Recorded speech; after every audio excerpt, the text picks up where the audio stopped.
Kita berikan tepuk tangan yang luar biasa buat Tuhan Yesus. Lebih meriah lagi tepuk tangan paling dahsyat buat Tuhan Yesus. Serahkan haleluya. Sama-sama serahkan haleluya. Engkau dahsyat Tuhan, Engkau luar biasa Tuhan Yesus. Terima kasih Tuhan Yesus. Mari sama-sama kita mau tundukkan kepala kita bersatu di dalam doa. Terima kasih Tuhan Yesus buat kesempatan yang indah kembali sore hari ini.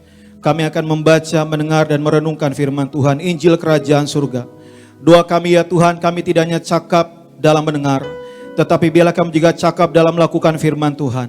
Karena kami percaya firman Tuhan tidak hanya terdiri dari perkataan, tetapi terdiri dari kuasa. Kami bersyukur Tuhan di akhir zaman, perintah Tuhan kepada Gembala Sidang Gereja Tiberias, Gembala Martir Pendeta Dr. Separiaji, untuk mengembalikan kuasa di balik perjamuan kudus dan minyak urapan, membuktikan kuasa Tuhan lebih dari segala ilmu pengetahuan manusia. Karena hanya seorang martir seperti Yohanes diberi kuasa melayani untuk membentuk roti dan anggur menjadi roti yang turun dari surga, menjadi tubuh dan darah Yesus. Doa kami Bapa dan Ibu Gembala selalu sehat sempurna, ekstra kuasa dan mujizat. Dan hamba bersyukur untuk kesempatan yang diberikan sore hari ini boleh menyampaikan firman Tuhan.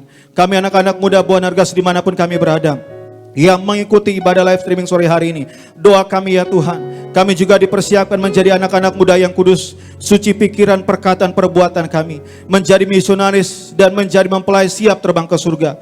Tutup bungkus hamba dengan kuasa darah-Mu, urapi hamba agar setiap perkataan hamba hanya menyampaikan isi hati Tuhan, firman yang disampaikan sore ini kami percaya tidak akan kembali dengan sia-sia, tetapi akan berakar, bertumbuh dan berbuah, bertambah teguh iman kami dalam kehidupan setiap anak-anak muda Buah Nargas, bahkan semua jemaat yang mengikuti ibadah bersama-sama sore hari ini. Hanya di dalam satu nama, nama yang ajaib dan berkuasa, Allah kami yang punya kerajaan surga, nama Tuhan Yesus Kristus, kami sudah berdoa. Yang percaya bersama-sama kita katakan amin. Kita berikan tepuk tangan yang luar biasa buat Tuhan Yesus. Yang lebih meriah lagi tepuk tangan untuk Tuhan Yesus. Haleluya, puji Tuhan.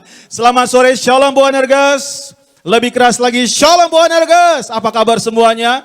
Pasti luar biasa dan dahsyat, amin. Puji Tuhan. Sebelum kita mendengarkan firman Tuhan, tentunya pertama kita bersyukur untuk Tuhan Yesus. Buat penyertaan Tuhan yang luar biasa.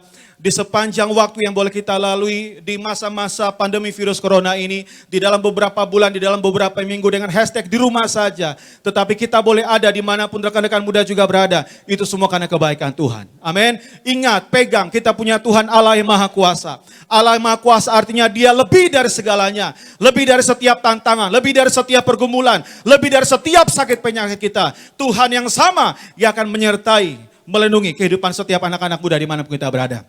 Amin saudara, sekali lagi juga terima kasih untuk kesempatan yang diberikan dari Bapak dan Ibu Gembala Sidang, Bapak Pendeta Dr. Separiaji bersama dengan Ibu Gembala, Ibu Pendeta Darniti Pariaji. Untuk kesempatan saya belum menyampaikan firman Tuhan pada sore hari ini. Puji Tuhan.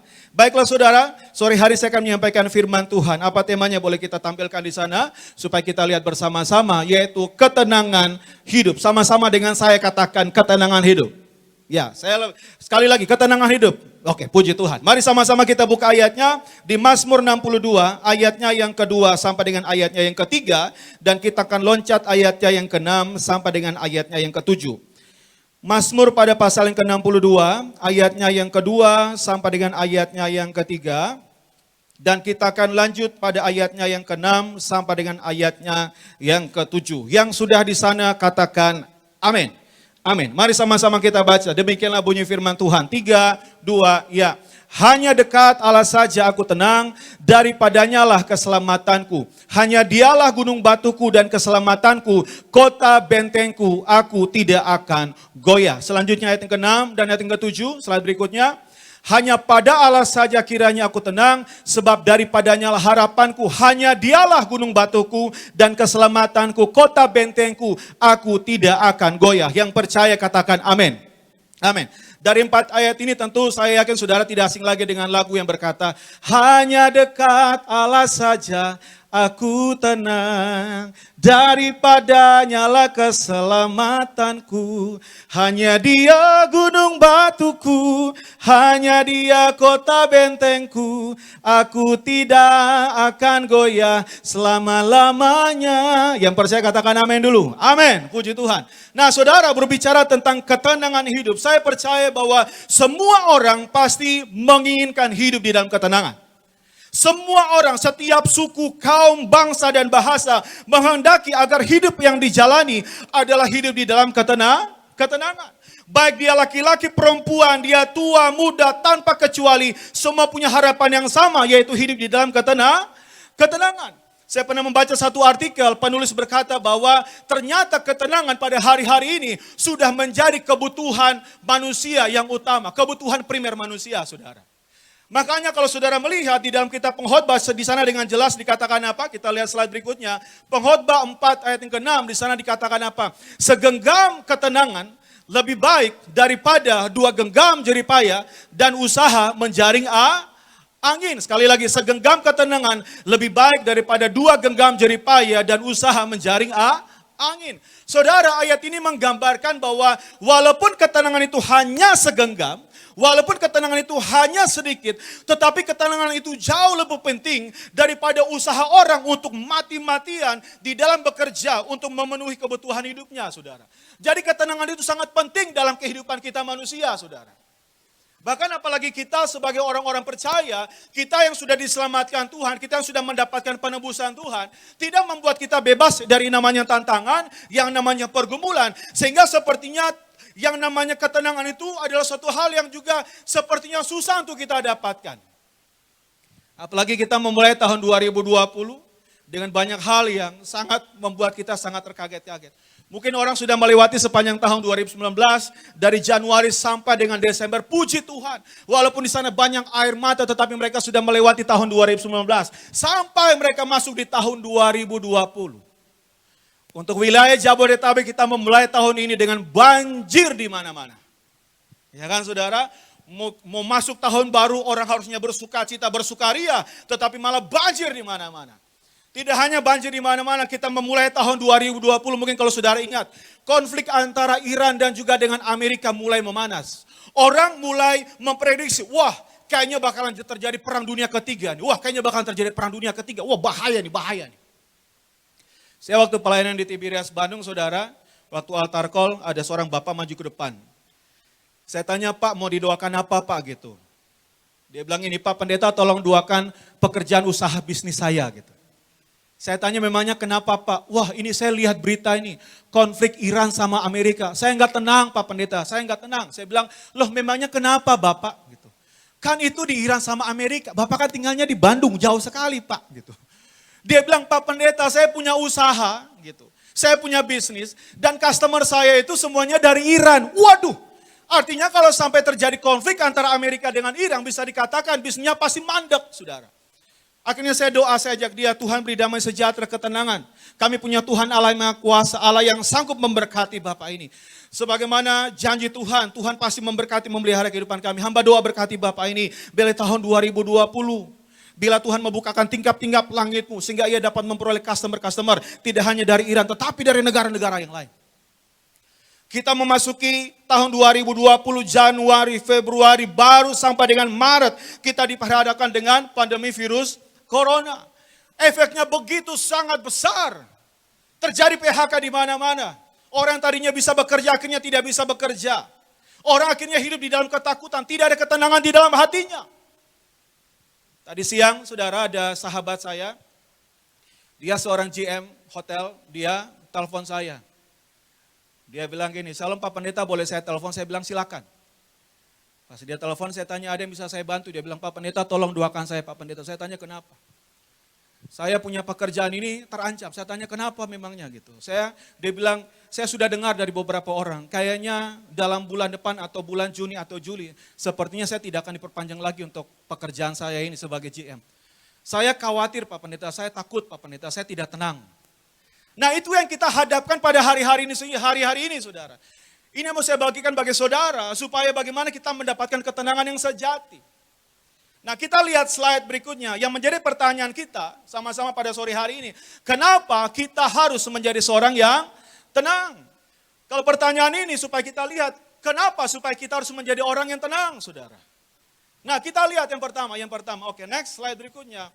Kenapa kita harus menjadi orang yang tenang? Karena ketenangan mendatangkan kekuatan. Sama-sama bilang ketenangan mendatangkan kekuatan. 3, 2 ya. Ketenangan mendatangkan Kekuatan. Oke, kita buka ayatnya.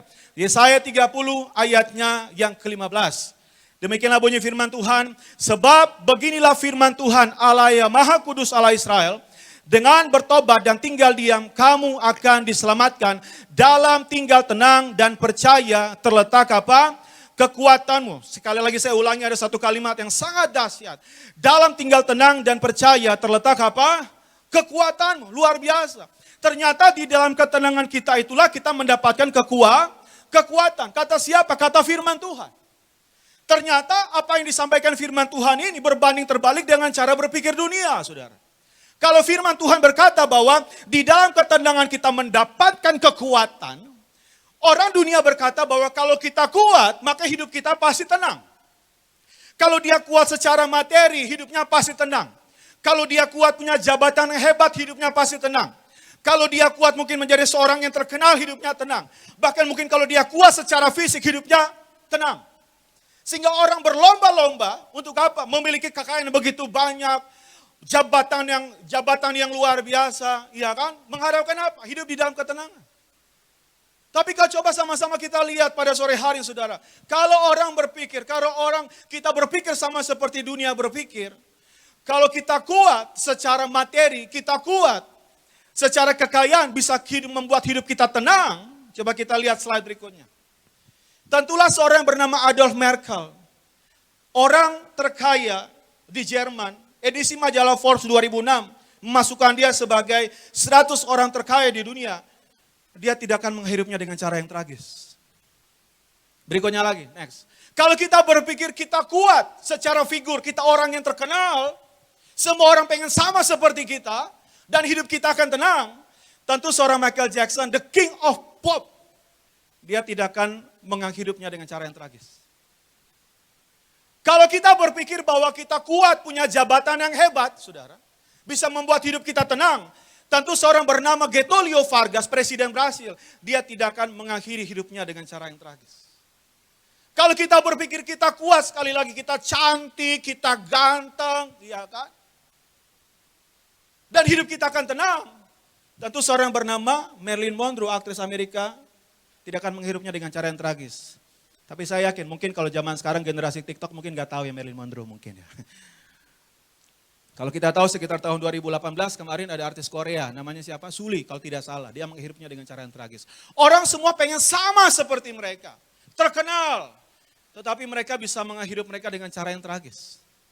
Gambar yang terakhir tadi. Kalau kita berpikir kalau kita kuat secara fisik, bisa membuat hidup kita itu akan tenang. Tentu seorang yang bernama Thierry Costa, dokter terkenal dari Prancis, di mana dia juga memiliki sebuah program TV sendiri, saudara, menghidupnya dengan cara yang tragis.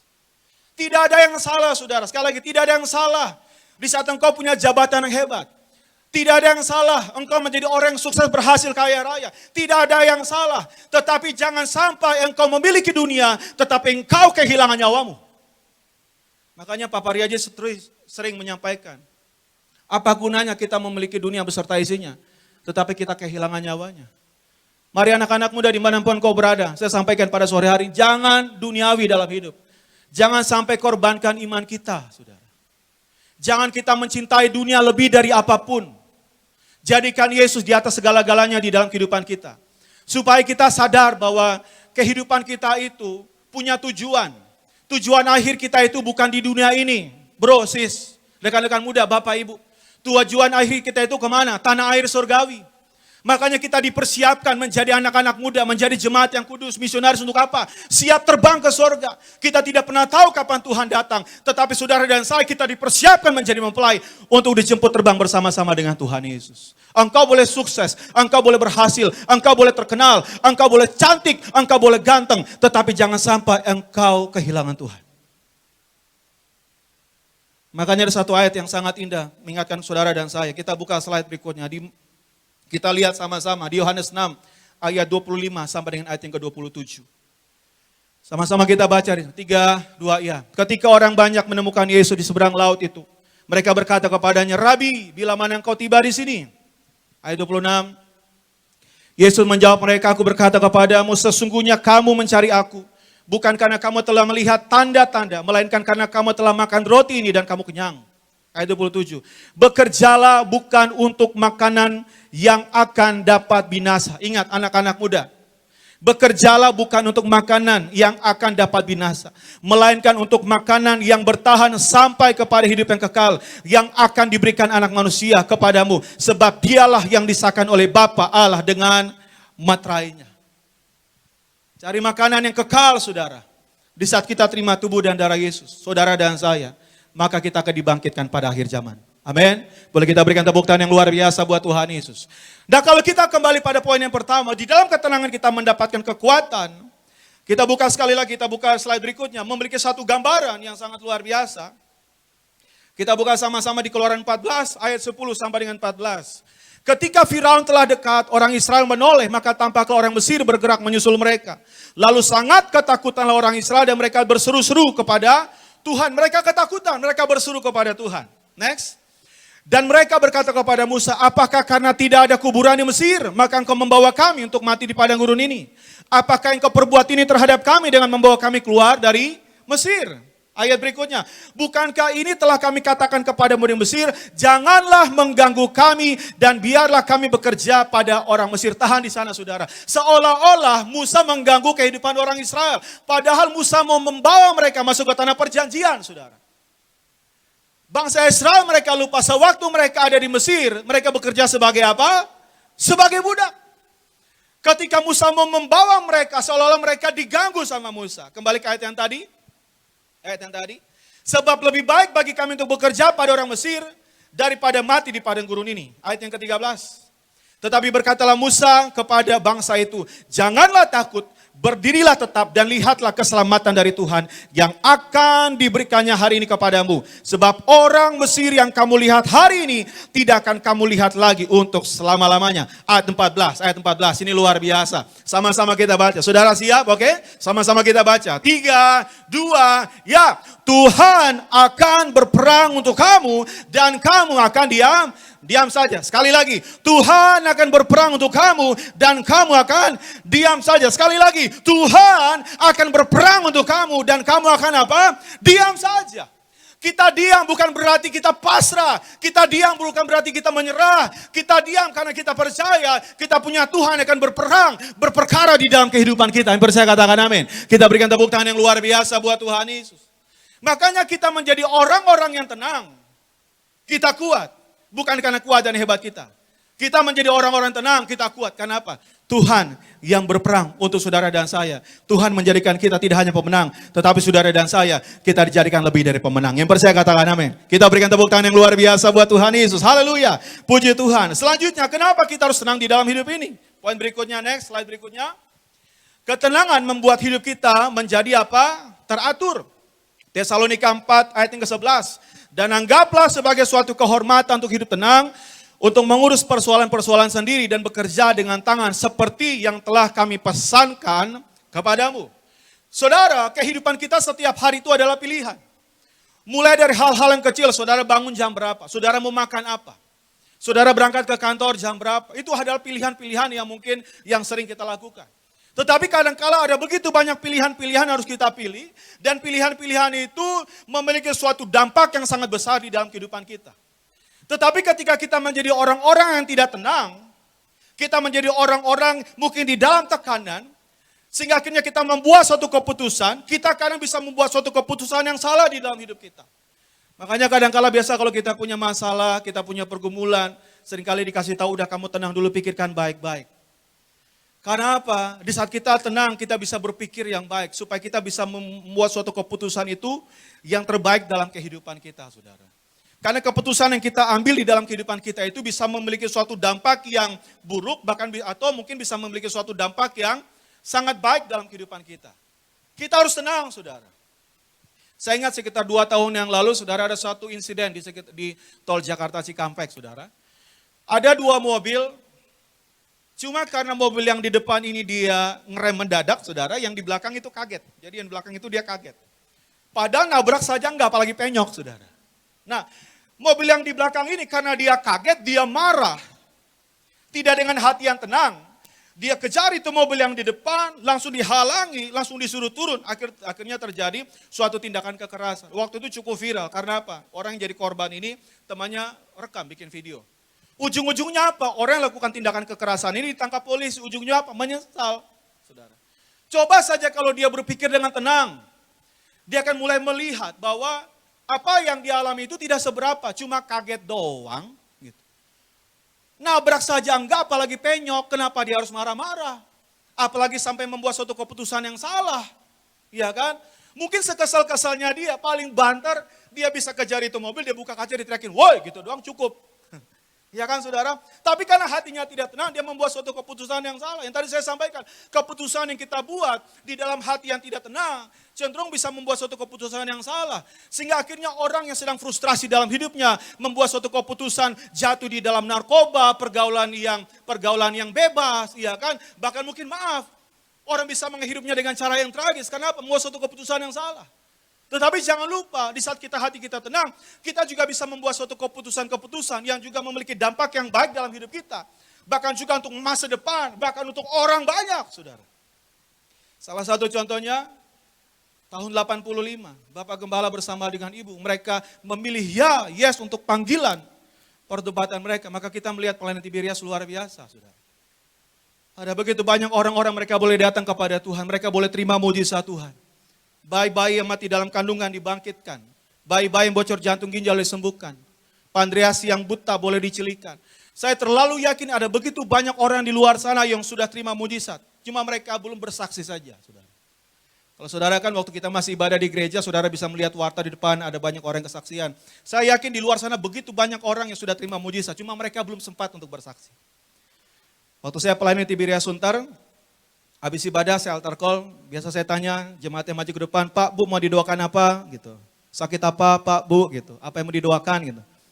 Nah, terakhir ada seorang ibu yang saya itu cukup kaget, saudara. Saya tanya, Ibu mau didoakan apa? Gitu.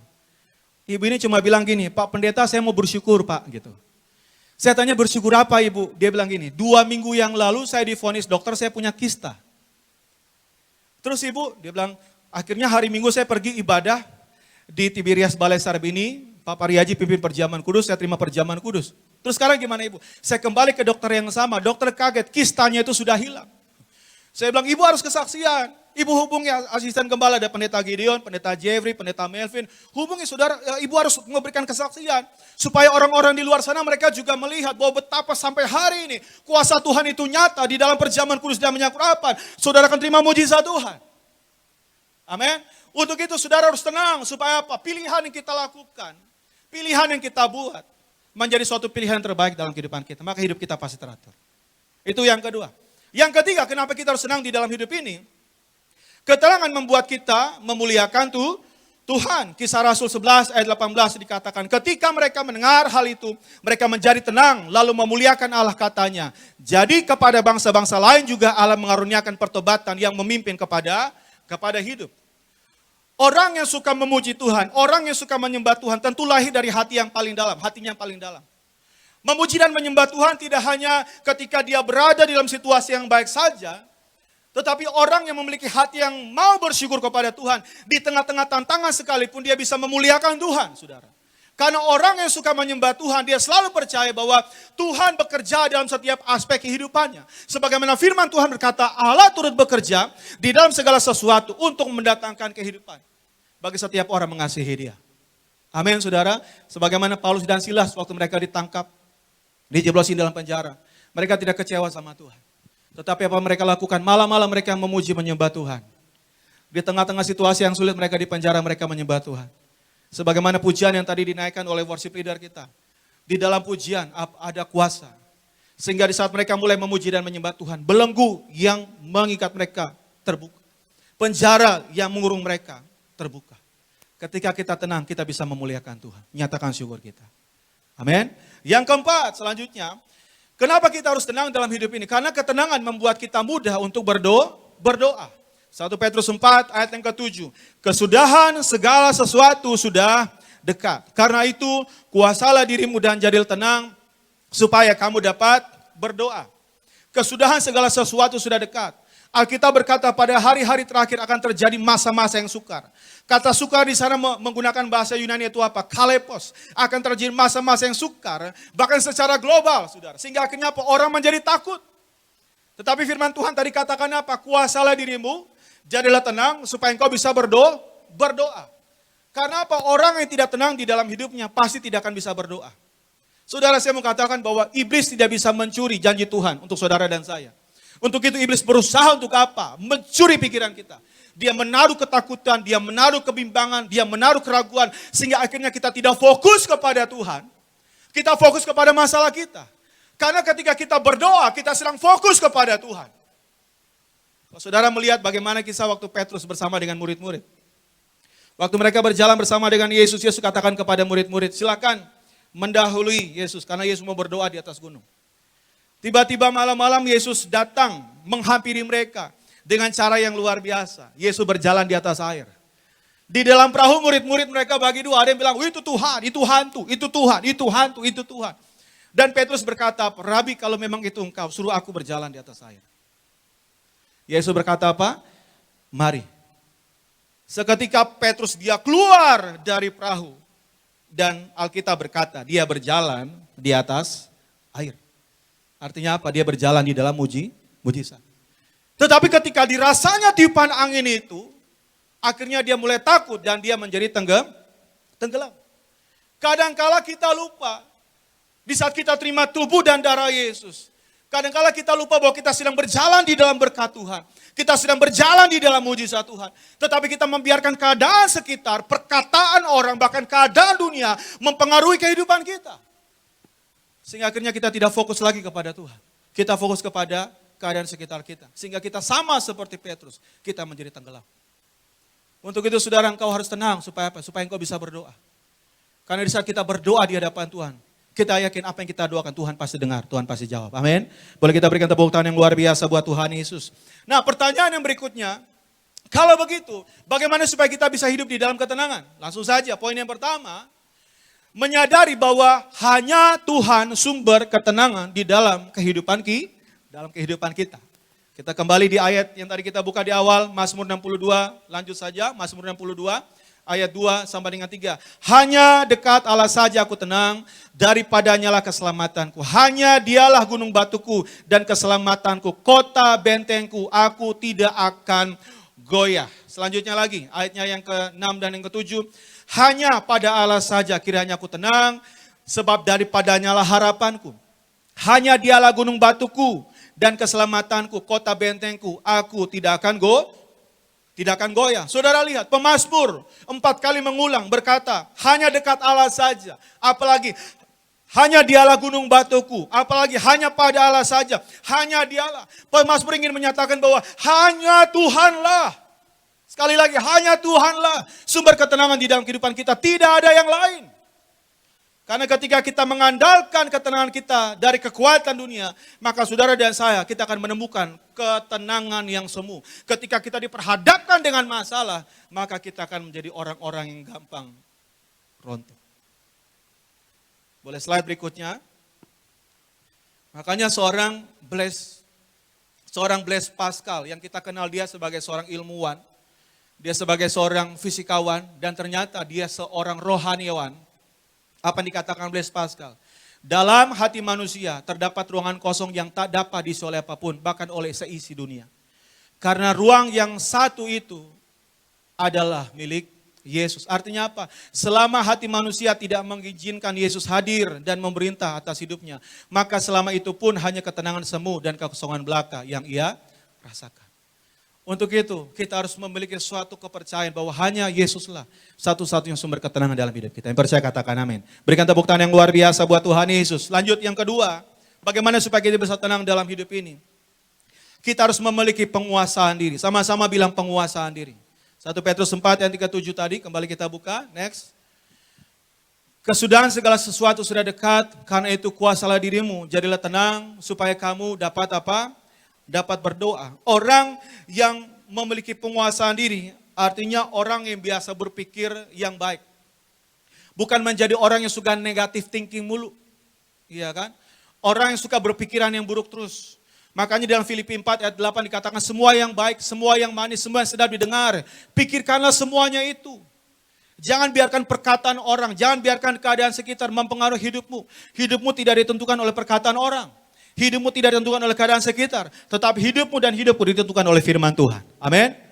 Nah, orang yang bisa menguasai dirinya tentu juga adalah orang yang penuh kasih. Dan juga untuk apa? Untuk bisa saling mengampuni. Orang yang selalu menyimpan dendam di dalam hidupnya, saya yakin dia tidak pernah tenang dalam hidup. Biasanya sih bilang gitu, Pak Pendeta, beneran Pak saya sudah maafin dia Pak. Beneran Pak saya sudah maafin dia Pak. Tapi jangan sampai dia lewat di depan mata saya. Ada tuh kayak gitu, ada. Iya itu, iya. Ada juga yang bilang, Pak Pendeta saya sudah maafin dia, ada Pak Pendeta. Saya sudah maafin dia, beneran loh Pak Pendeta, beneran. Tapi jangan sampai saya dengar suaranya, awas saja. Ada kayak gitu, ada. Iya itu ada. Iya kan saudara? Dalam doa kami dikatakan apa? Ampunilah kami seperti kami juga mengampuni orang yang bersalah kepada kami. Selama kita tidak menyimpan dendam, kebencian, kepahitan dalam hati kita, maka saudara dan saya, kita akan hidup dalam ketenangan. Nah yang ketiga, yang terakhir saudara. Yang terakhir, 1 Petrus 4 ayat yang ke-7. Tadi poin yang terakhir, coba kita buka slide-nya. Bagaimana supaya kita bisa tenang? Mari jadikan doa sebagai saluran untuk mendapatkan ketenangan hidup. 1 Petrus 4 ayat yang ke-7 sekali kita baca, kesudahan segala sesuatu sudah dekat. Karena itu, kuasalah dirimu, jadilah tenang, supaya kamu dapat apa? Supaya kamu dapat berdoa. Jadikan doa itu sebagai saluran untuk mendapatkan ketenangan hidup. Waktu banjir awal tahun 2020, tiba-tiba ada saya di WhatsApp sama sahabat saya, jemaat di Tiberias Pontianak. Dia WhatsApp saya dibilang gini, Shalom Pastor, apa kabar? Gitu. Dia tanya gini, gimana Pastor rumah banjir? Saya bilang, puji Tuhan aman. Cuma akses sekitar untuk masuk rumah yang memang banjir. Karena saya waktu mau pulang itu, waduh itu perjuangan berat. Mobil aja tuh sampai hampir hanyut saudara. Nah, dia tanya gimana kabarnya? Saya bilang, puji Tuhan baik. Terus saya tanya gini, apa yang bisa saya bantu? Gitu. Dia bilang gini, Pastor, aduh saya mau minta tolong nih Pastor. Dia bilang gini, adik saya, dia terjebak banjir. Dia sudah ngungsi di lantai 2, dan anaknya itu usianya paling kecil itu 3 bulan. Waduh saya tuh sampai kaget sekali gitu, waduh sedih sekali gitu. Dan mereka itu terjebak banjir. Gitu. Saya bilang gini, aduh dengan segala kerendahan hati, saya mohon maaf.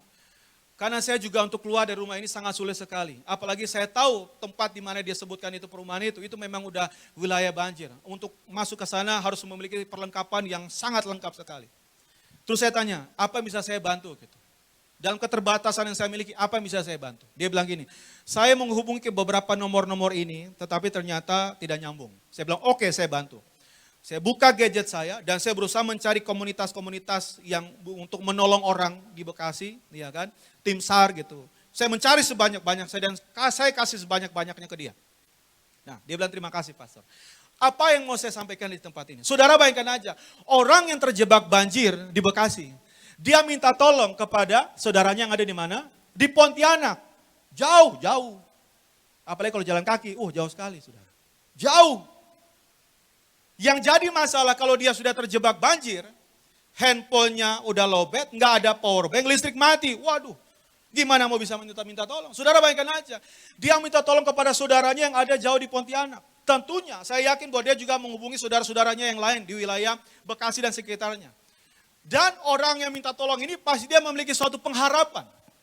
Bahwa apa? Orang yang dia mintain tolong itu pasti akan melakukan segala macam cara semaksimal mungkin untuk menolong dia. Yang dia butuhkan itu hanya satu, yaitu apa? Kesabaran. Untuk menanti pertolongan itu datang. Sama juga dengan kita. Ketika kita datang di hadapan Tuhan, kita berdoa di hadapan Tuhan. Kita selalu punya pengharapan bahwa Tuhan pasti menjawab setiap doa-doa kita. Tetapi ingat, itu harus terjadi dalam waktunya Tuhan. Kadang-kala kita maksa Tuhan, kita mau waktunya Tuhan. Kita nyanyi, waktu Tuhan pasti yang terbaik. Tapi dalam hati, pokoknya sekarang Tuhan, sekarang Tuhan. Kalau enggak sekarang, saya mau enggak menonton live streaming lagi. Ada kayak gitu, ada. Iya kan saudara? Waktu Tuhan itu pasti yang terbaik. Waktu kita dengan waktu Tuhan itu berbeda saudara. Waktu kita yang kita jalani itu seperti yang saudara lihat. Dari hari Senin, Selasa, Rabu, Kamis, Jumat, Sabtu sampai Minggu. Waktunya Tuhan itu ada saatnya di mana Tuhan akan menjawab doa kita. Yang kita butuhkan apa? Kesabaran. Dengan apa? Dengan sukacita. Karena ketika waktu kita bertemu dengan waktunya Tuhan, boom, disitulah terjadi istilah yang kita tahu, indah pada pada waktunya. Jadi ketika kita datang doa di hadapan Tuhan, kenapa kita tenang?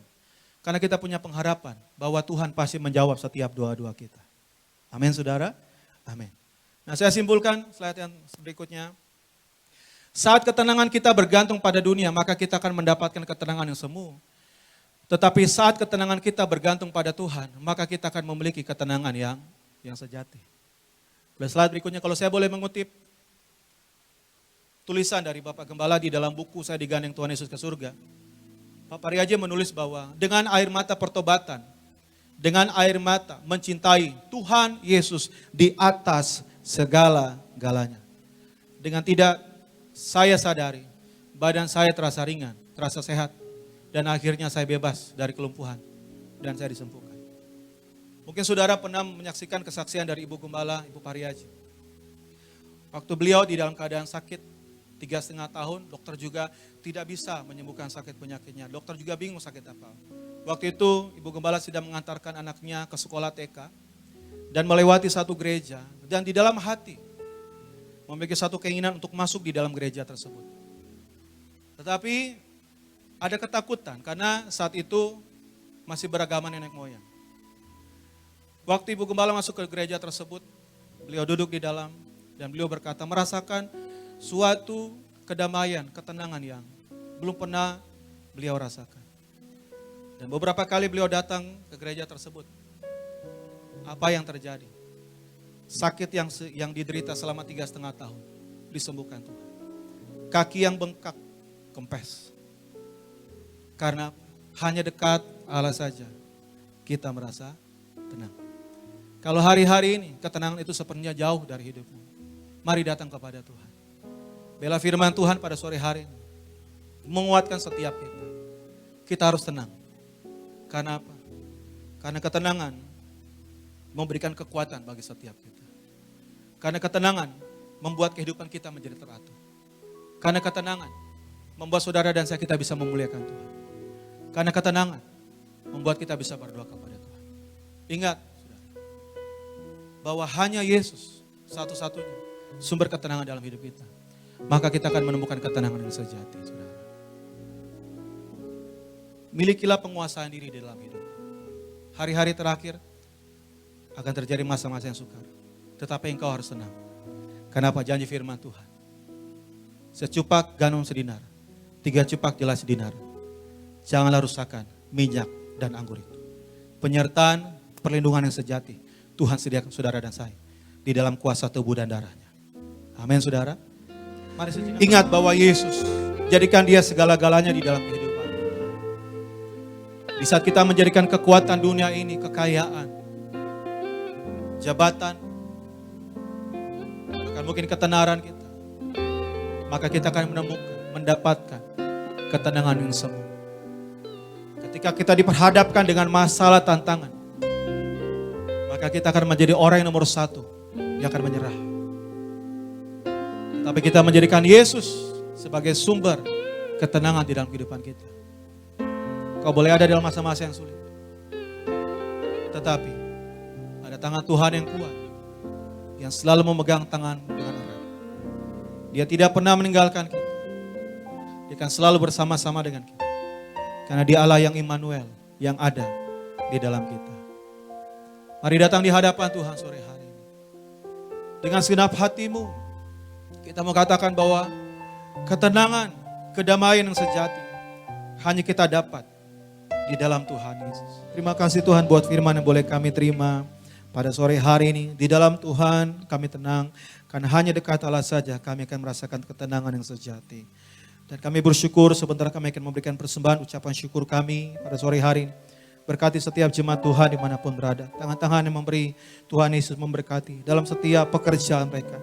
Dalam setiap usaha mereka. Apapun yang mereka kerjakan Tuhan jadikan berhasil. Tidak gagal, tidak miskin, tidak bangkrut. Tuhan angkat naik menjadi kepala dan bukan ekor. Di masa-masa yang sulit, di masa-masa yang sukar. Tetapi kami punya Tuhan Allah yang maha kuasa. Tuhan yang sanggup mengadakan perkara-perkara yang ajaib dan luar biasa di dalam kehidupan kami.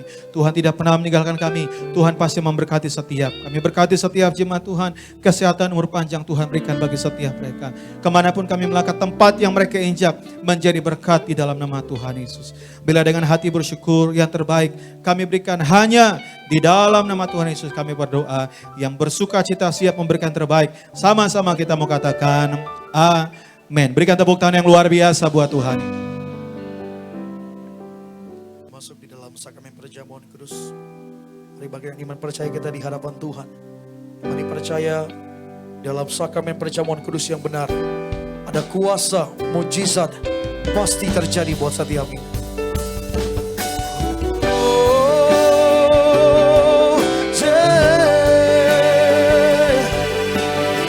Yesus, Kau telah mati bagi Engkau hapus dosa kami Tuhan. Bersama-sama di hadapan Tuhan. Yesus,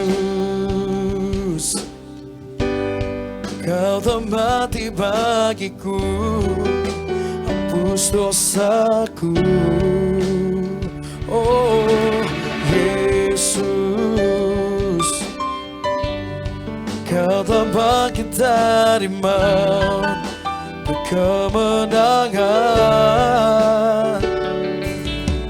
Tubuhmu dan darahmu tercurah bagi kami,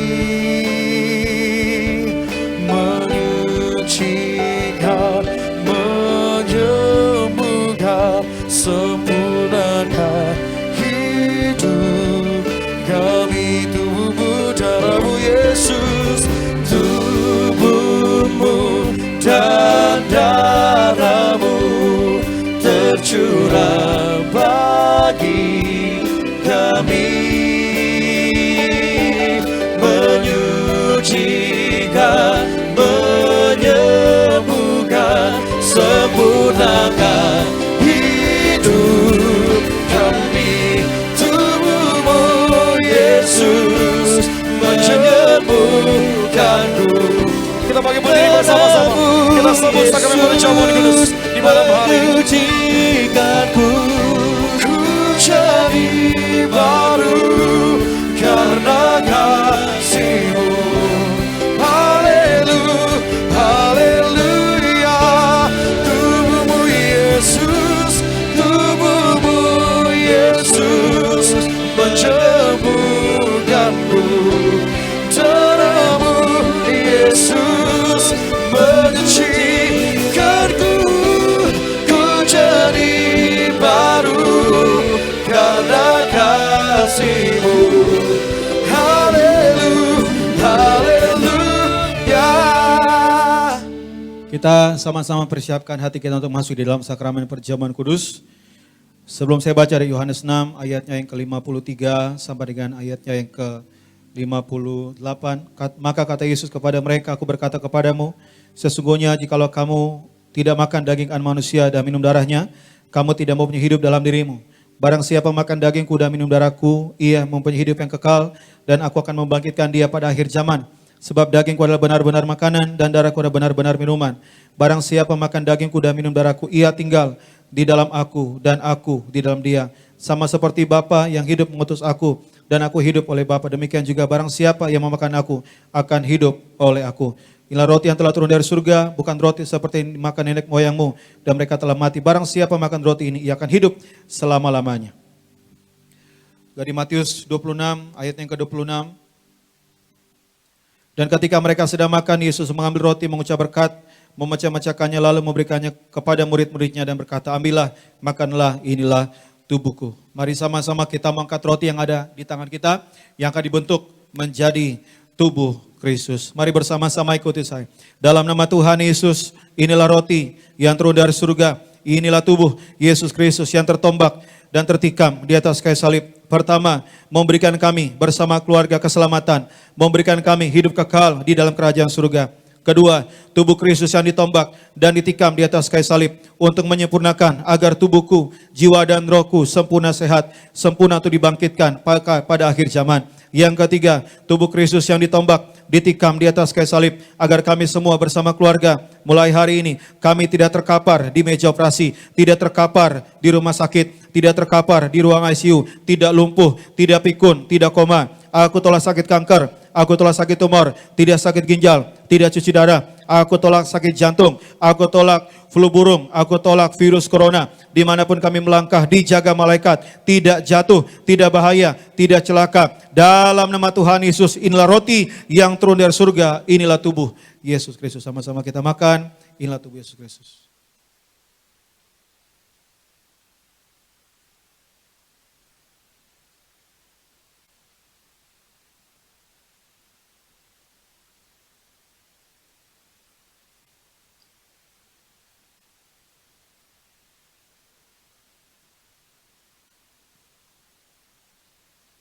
Sesudah itu ia mengambil cawan, mengucap syukur, lalu memberikannya kepada mereka dan berkata, minumlah kamu semua dari cawan ini, sebab inilah darahku, darah perjanjian yang tumpahkan bagi banyak orang untuk pengampunan dosa. Mari sama-sama kita angkat anggur yang akan dibentuk menjadi darah Kristus. Mari bersama-sama di dalam nama Tuhan Yesus, inilah darah Yesus Kristus yang tertumpah, tercurah di atas kayu salib sebagai perjanjian yang baru dan yang kekal. Pertama, ia menyucikan, menguduskan aku. Aku berjanji bertobat, menolak dosa, menolak setan-setan dan segala perbuatannya. Berkati aku bersama keluarga yang kudus. Aku tolak perzinahan, aku tolak percabulan, aku tolak poligami, poliandri. Jauhkan keluarga kami dari perceraian, jauhkan keluarga kami dari orang ketiga. Mulut kami dikuduskan, tidak menipu dan tidak berdusta. Doa-doa kami penuh kuasa, tangan kami dikuduskan, tidak cemar, tidak mencuri. Apa yang kupegang, yang kami kerjakan selalu berhasil. Aku tolak segala fitnah, fitnah atas keluarga kami, fitnah atas gereja kami. Kedua, oleh darah Yesus Kristus, darah anak domba Allah,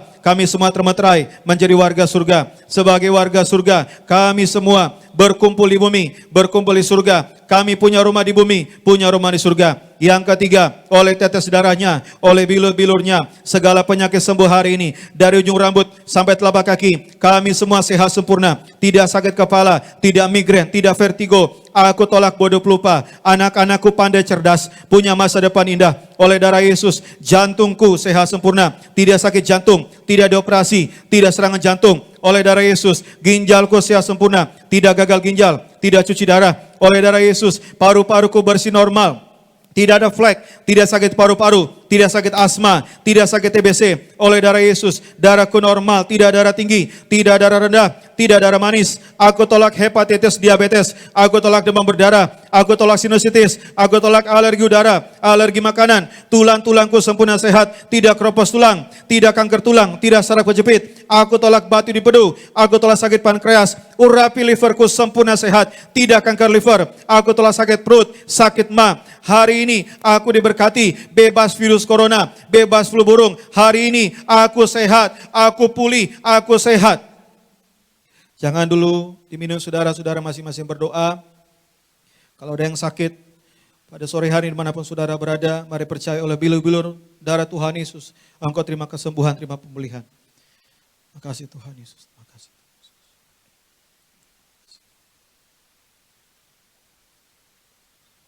Mari kembali bersama-sama. Tuhan Yesus yang mengajar kepada Gembala Sidang Gereja Tiberias, Gembala Martir, Pendeta Yesaya Pariaji, bahwa perjamuan kudus ini kuasanya lebih daripada roti mana. Artinya, pertama, bangsa Israel dengan roti mana selama 40 tahun, tidur pun diberkati, dicukupi, tidak kekurangan. Aku percaya dengan perjamuan kudus ini, tidur pun aku diberkati, dicukupi, tidak miskin, tidak bangkrut, tidak kekurangan. Kedua, bangsa Israel dengan roti mana selama 40 tahun, setiap hari jubah baru, baju baru, artinya mulia. Aku percaya dengan perjamuan kudus ini aku mulia, akan terbang ke awan-awan, jumpa Tuhan Yesus pesta di surga.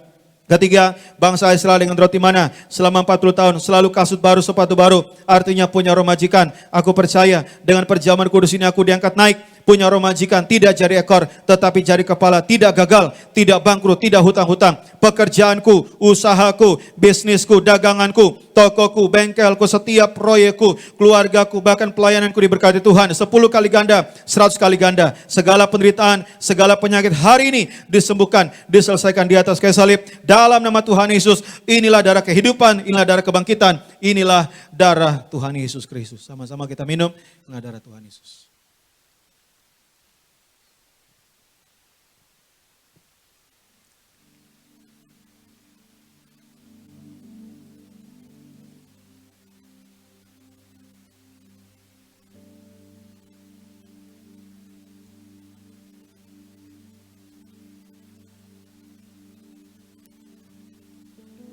Mari kembali setiap kita yang telah menerima menyatu dengan sakramen perjamuan kudus dengan tubuh dan darah Tuhan Yesus. Mari sejenak di hadapan Tuhan akan doamu, ucapan syukurmu, pengakuan imanmu di hadapan Tuhan. Segala yang kau butuhkan, kau rindukan, kau naikkan di hadapan Tuhan. Kami percaya Tuhan Yesus, Engkau telah beri yang terbaik buat kami. Hidupmu, tubuhmu, darahmu buat kami. Kami percaya hanya padamu Tuhan. Kami berserah hanya padamu Tuhan Yesus. Naikkan doamu di hadapan Tuhan setiap kita yang hadir. Haleluya. Tubuhmu Yesus menyembuhkanku, darahmu Yesus menyucikanku. Ku jadi baru karena kasih-Mu. Haleluya, haleluya. Oh, tubuh-Mu Yesus menyembuhkanku, darah-Mu Yesus menyucikanku. Ku jadi baru karena kasih-Mu. Haleluya, haleluya. Kita berikan tepuk tangan yang luar biasa buat Tuhan Yesus. Saya akan untuk minyak urapan ini. Tuhan Yesus, Engkau yang perintah kepada Gembala Sidang Gereja Tiberias dengan tulisan di langit, Pendeta Pariaji, untuk mengembalikan kuasa minyak urapan, maka kami serahkan setiap tetes minyak ini dalam nama Bapa, Putra, dan Roh Kudus, dalam nama Tuhan Yesus. Inilah minyak urapan yang kudus. Pertama, minyak urapan untuk memuliakan Allah, memuliakan manusia. Minyak urapan punya kuasa menyembuhkan orang sakit, mengusir setan-setan dan roh jahat. Minyak urapan menghancurkan segala kutuk-kutuk. Minyak urapan menjadikan kami lebih dari teman sekutu kami. Kami serahkan setiap pot, setiap botol, setiap tetes minyak ini, minyak urapan yang kudus dalam nama Tuhan Yesus. Inilah minyak urapan yang kudus dalam nama Tuhan Yesus. Kita akan mengakhiri ibadah kita pada sesi Boanerges sore hari ini. Mari kembali sama-sama, kita tundukkan kepala, kita akan bersatu di dalam doa. Terima kasih Tuhan Yesus untuk ibadah sesi Boanerges pada hari Rabu tanggal 20 Mei 2020. Terima kasih untuk kesempatan yang indah. Setiap jemaat Tuhan dimanapun mereka berada, walaupun kami dibatasi baik oleh ruang dan waktu, tetapi kami percaya kasih Kristus mempersatukan setiap kami. Di saat kami terima firman Tuhan, kami diberkati. Bahkan di saat kami terima tubuh dan darah Yesus, kami terima mujizat Tuhan.